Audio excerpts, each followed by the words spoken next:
All right. Here's the start of the test. Let's see if we need to rebuild this motor.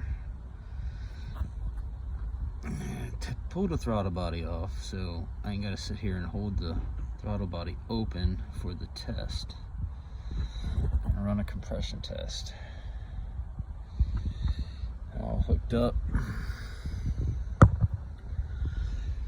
Gonna see what she makes.